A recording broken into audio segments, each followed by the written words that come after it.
Sécurité maritime, le chef de l'État met à la disposition des débarcadères du littoral 15 000 gilets de sauvetage. Promouvoir la destination Guinée, le ministre en charge des investissements et des partenariats publics-privés présente les opportunités d'investissement de notre pays aux Africa Singapour Business Forum. Merci de nous retrouver dans votre hebdomadaire, le Gouv JT. Le chef de l'État a présidé cette semaine en présence du ministre des Transports le lancement officiel de la journée nationale de sensibilisation sur la sécurité maritime et fluviale. Une occasion mise à profit pour faire la remise de 15 000 gilets de sauvetage aux différents débarcadères. Le point avec Ramatoulaye Traoré.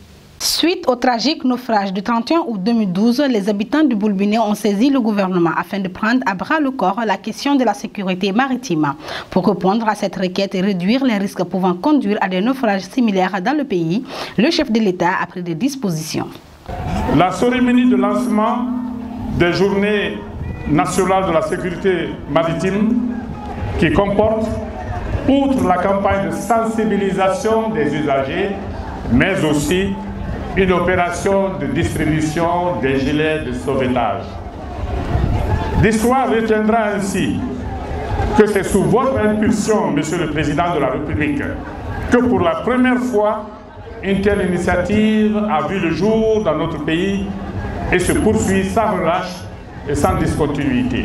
Au compte de la campagne de l'année 2018, ce sont 15 000 gilets de sauvetage qui vont être distribués sur l'ensemble des débarcadères du littoral.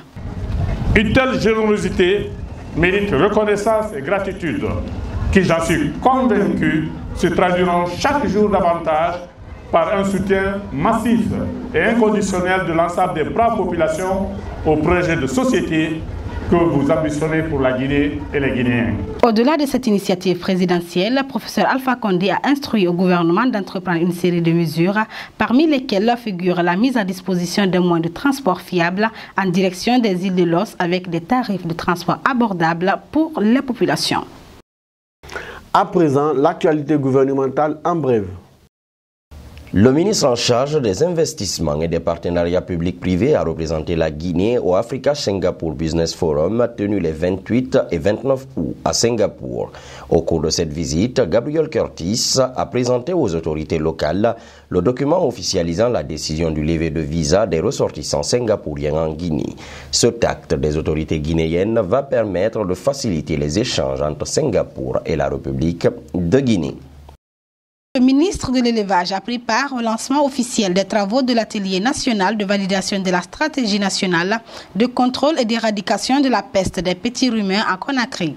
Cette rencontre a permis non seulement de trouver une stratégie de contrôle pour réduire la pauvreté, mais aussi améliorer la santé du bétail dans les communautés rurales les plus vulnérables. La ministre de la Coopération et de l'Intégration africaine s'est entretenue cette semaine avec le président du réseau de la Renaissance africaine et de la diaspora. L'échange a tourné essentiellement autour de la valorisation de la politique internationale de la Guinée, les réalisations et les nombreux progrès du pays. L'occasion a été mise à profit par la ministre Diéné Kéta pour rappeler le rôle que pourrait jouer ce réseau dans le cadre de la célébration du 60e anniversaire de la République de Guinée. Le ministre de l'Enseignement supérieur et de la Recherche scientifique, en collaboration avec l'Institut national Félix Houphouët-Boigny, a procédé cette semaine au lancement du concours d'accès à l'Institut national Félix Houphouët-Boigny.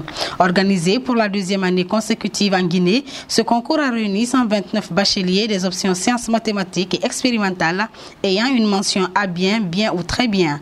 Les meilleurs candidats seront retenus à l'Institut national Félix Houphouët-Boigny pour poursuivre le cycle universitaire.